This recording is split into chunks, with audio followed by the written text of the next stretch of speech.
नमस्कार मित्रांनो, मुख्यमंत्री माझी लाडकी बहीण योजनेविषयीची सर्वात मोठी अपडेट पुढे आलेली आहे आणि आजपासून लाडक्या बहिणींच्या बँक खात्यामध्ये फेब्रुवारीचा हप्ता जमा होण्यास सुरुवात होणार आहे। राज्यभरातील लाडक्या बहिणींकरिता ही एक सर्वात मोठी गुड न्यूज आहे। या निवडक महिलांना लाडकी बहीण योजनेचा हप्ता तसेच अन्नपूर्णा योजनेअंतर्गत 3 गॅस सिलेंडरची सबसिडी आजपासून मिळायला सुरुवात होणार आहे। पहिल्या टप्प्यातील जिल्हे कोणते, दुसऱ्या टप्प्यातील जिल्हे कोणते? पहिल्या टप्प्यातील जिल्ह्यांना फेब्रुवारीचा हप्ता कधी मिळणार, दुसऱ्या टप्प्यातील जिल्ह्यांना फेब्रुवारी महिन्याचा हप्ता कधी मिळणार आणि उर्वरित महिलांना लाडकी बहीण योजनेचा 8वा हप्ता कधी मिळणार। त्यासोबतच अन्नपूर्णा योजनेअंतर्गत ज्या महिलांना अजूनही एकही रुपया मिळालेला नसेल, ज्या अन्नपूर्णा योजनेअंतर्गत लाभार्थी यादीत येतात मात्र तरी देखील अजूनपर्यंत त्यांना एकही रुपया मिळालेला नसेल, 3 गॅस सिलेंडरची सबसिडी त्यांच्या खात्यामध्ये वर्ग करण्यात आली नसेल, तर अशा महिलांनी काय करावे? ज्या महिलांना अजूनही जानेवारी महिन्याचा हप्ता म्हणजेच लाडकी बहीण योजनेचा 7वा हप्ता त्यांच्या खात्यामध्ये मिळाला नसेल, त्यांनी काय करावे? ह्यासोबतच लाडकी बहीण योजनेविषयक आणखी काही लेटेस्ट अपडेट्स मी तुमच्याकरिता घेऊन आलेलो आहे। हा व्हिडिओ अत्यंत महत्त्वपूर्ण असा असणार आहे, तेव्हा व्हिडिओ शेवटपर्यंत अगदी लक्षपूर्वक बघा। या अत्यंत अशा व्हिडिओला सुरुवात करण्यापूर्वी एक नम्र विनंती तुम्हाला करतोय, जर तुम्ही आपल्या YouTube चॅनलवर नवे असाल तर व्हिडिओला लाईक करून चॅनलला नक्की सबस्क्राईब करा। विविध शासकीय योजनांविषयीच्या अत्यंत महत्त्वाच्या अपडेट्स मी तुमच्याकरिता घेऊन येत असतो, तेव्हा व्हिडिओला लाईक करून चॅनलला सबस्क्राईब करायला विसरू नका। मित्रांनो, महिला व बाल कल्याण मंत्री आदितीताई तटकरे यांनी एक मोठी अपडेट दिलेली आहे। पत्रकारांच्या प्रश्नांना उत्तर देताना त्या म्हणाल्या की आमच्या सरकारने 8व्या हप्त्याच्या वाटपाचे नियोजन नुकतेच केलेले आहे आणि 3680 कोटी रुपये नुकतेच मंजूर केले आहेत। तेव्हा आता लाडक्या बहिणींना 8वा हप्ता कधी मिळणार ह्याची नवीन तारीख जाहीर करण्यात आलेली आहे आणि 2100 रुपये मिळणार की 1500 रुपये मिळणार ह्याबाबत देखील त्यांनी मोठा खुलासा केला आहे। मित्रांनो, राज्यभरातील लाडक्या बहिणींना 8वा हप्ता वर्ग करण्याकरिता जो निधी लागणार आहे त्याकरिताचा चेक महिला व बाल विकास मंत्री यांच्याकडे गेलेला आहे, अशी माहिती अजित पवार यांनी कालच पत्रकार परिषदेत दिली होती। तेव्हा मित्रांनो, डिसेंबर आणि जानेवारी महिन्याचा हप्ता मिळवताना लाडक्या बहिणींना जशी प्रतीक्षा करावी लागली होती तशी प्रतीक्षा आता फेब्रुवारीचा हप्ता मिळवताना अजिबात करावी लागणार नाहीये। आतापर्यंत जुलै महिन्यापासून जानेवारी महिन्यापर्यंतचे एकूण 10,500 रुपये महिलांच्या बँक खात्यामध्ये वर्ग करण्यात आले। पण मित्रांनो, आता देखील महिलांना त्यांच्या बँक खात्यामध्ये 1,500 रुपयांचाच हप्ता मिळणार आहे। जेव्हा मार्च महिन्यामध्ये आगामी वर्षाकरिताचा महाराष्ट्राचा अर्थसंकल्प मांडण्यात येणार आहे, त्या अर्थसंकल्पामध्ये नवीन अशी तरतूद करण्यात येणार आहे की महाराष्ट्र राज्य सरकारची महत्त्वाची शासकीय योजना, ज्याला आपण लाडकी बहीण योजना म्हणतो, त्या योजनेचा हप्ता 1,500 रुपयांवरून 2100 रुपये करण्यात यावा। मित्रांनो, अर्थसंकल्प मंजूर झाल्यानंतर नेक्स्ट महिन्यापासून म्हणजेच एप्रिल महिन्यापासून लाडक्या बहिणींच्या बँक खात्यामध्ये हे पैसे वर्ग केले जाणार आहे। मात्र तोपर्यंत लाडक्या बहिणींना म्हणजेच फेब्रुवारी महिन्याचा हप्ता असेल किंवा मग मार्च महिन्याचा हप्ता असेल तो 1,500 रुपयांचाच मिळणार आहे। मात्र ह्याबाबत वाच्यता करताना उपमुख्यमंत्री एकनाथ शिंदे म्हणाले की टप्प्याटप्प्याने ह्या निधीमध्ये वाढ करून किंवा या हप्त्यामध्ये वाढ करून लाडक्या बहिणींच्या बँक खात्यामध्ये दर महिन्याकाठी 3,000 रुपये देखील आम्ही वर्ग करणार आहोत। याचाच अर्थ मित्रांनो असा की दरवर्षी सरकारकडून लाडक्या बहिणींना 36,000 रुपयांपर्यंतचा निधी मिळणार आहे।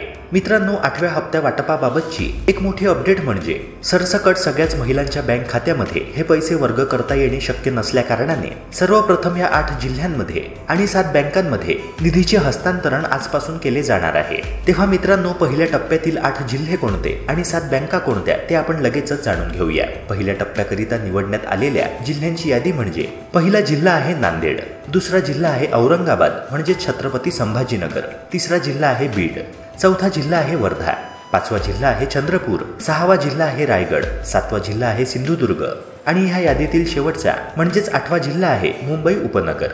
मित्रांनो, ह्याखेरीज 7 बँकांची यादी देखील महायुती सरकारने जाहीर केली आहे। ह्या 7 बँका म्हणजे पहिली बँक आहे ICICI बँक, दुसरी बँक आहे स्टेट बँक ऑफ इंडिया, तिसरी बँक आहे पंजाब नॅशनल बँक, चौथी बँक आहे IDBI बँक, 5वी बँक आहे कॅनरा बँक, 6वी बँक आहे ॲक्सिस बँक आणि 7वी बँक आहे HDFC बँक। ह्या 7 बँकांखेरीज ज्या महिलांचे खाते पोस्टाच्या बँकेत आहेत त्यांना देखील काळजी करण्याचं कसलंच कारण नाही। पहिल्या टप्प्यामध्ये ह्या 7 बँका आणि पोस्टाची बँक यांची निवड करण्यात आलेली आहे। ह्या बँकांमध्ये सर्वप्रथम निधीचे हस्तांतरण केले जाणार आहे। मित्रांनो, लाडकी बहीण योजनेविषयीची एक अत्यंत महत्त्वाची अपडेट लातूर जिल्ह्यातून आली आहे। उत्पन्न मर्यादेपलीकडे असणे, रहिवासी पुरावा नसणे, हमीपत्राचा अभाव असणे अशा विविध कारणांनी मागील 6 महिन्यांच्या कालावधीमध्ये जिल्ह्यातील लाडक्या बहिणींचे जवळपास 22,000 प्रस्ताव अपात्र ठरवण्यात आले आहे। होय मित्रांनो, आता निकषांची काटेकोरपणे अंमलबजावणी महायुतीच्या सरकारने करण्याचे ठरवले आहे। तेव्हा ह्या योजनेच्या लाभासाठी धडपड करणाऱ्या महिलांना नियमाचा अडसर ठरल्याचे पाहावयास मिळत आहे। राज्यातील महिला व मुलींना स्वावलंबी तसेच आत्मनिर्भर बनवण्यासाठी राज्यातील महिलांच्या सक्षमीकरणासाठी राज्य सरकारने लाडकी बहीण योजना सुरू केली होती। पण मित्रांनो, नुकत्याच जाहीर झालेल्या विविध अहवालांद्वारे असेच दिसून आले आहे की लाडकी बहीण योजनेचा लाभ हा अनेक सुखवस्तू कुटुंबातील महिलांनी घेतला आहे, अप्पर मिडल क्लास मधील महिलांनी घेतला आहे।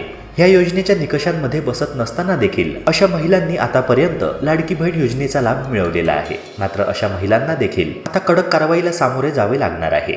आणि मित्रांनो, ह्या बातमीला दुजोरा महिला व बाल विकास मंत्री आदितीताई तटकरे, महाराष्ट्र राज्याचे दोन्ही उपमुख्यमंत्री अजित पवार आणि एकनाथ शिंदे यांनी दिला आहे। मित्रांनो, लाडकी बहीण योजना जेव्हा जाहीर करण्यात आली तेव्हा योजनेच्या प्रारंभी किचकट नियम होते। मात्र योजनेचा लाभ राज्यभरातील अधिकाधिक महिलांना मिळावा म्हणून संपूर्ण कागदपत्रांची पूर्तता न करताच अर्ज दाखल करण्यास सुरुवात झाली। आणि ह्याच दरम्यान या नियमांबद्दल रोष व्यक्त होऊ लागल्याने काही अटी शिथिल देखील करण्यात आल्या। आगामी विधानसभेच्या निवडणुका असल्यामुळे महिलांनी नियमांकडे दुर्लक्ष करत उपलब्ध कागदपत्रांनुसार प्रस्ताव दाखल केले, तेव्हा अशा महिलांचे अर्ज ॲक्सेप्ट देखील झाले।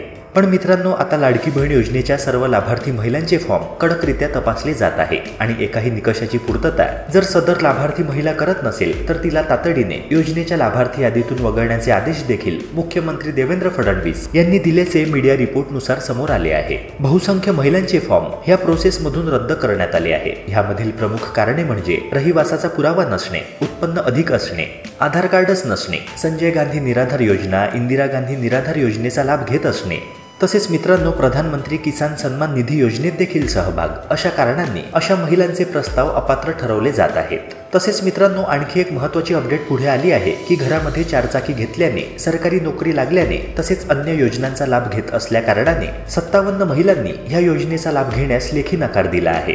यापुढे आम्हाला योजनेचा लाभ नको आहे असे महिलांनी स्वतःहून जाहीर केले आहे। मित्रांनो, सध्या जी कागदपत्रांची कडक तपासणी केली जात आहे ती प्रक्रिया योग्य की अयोग्य, तुमचे मत कमेंट सेक्शनद्वारे नक्की कळवा। तसेच व्हिडिओला लाईक करून चॅनलला सबस्क्राईब करायला विसरू नका। भेटूया पुन्हा एका नव्या व्हिडिओसह। जय हिंद, जय महाराष्ट्र।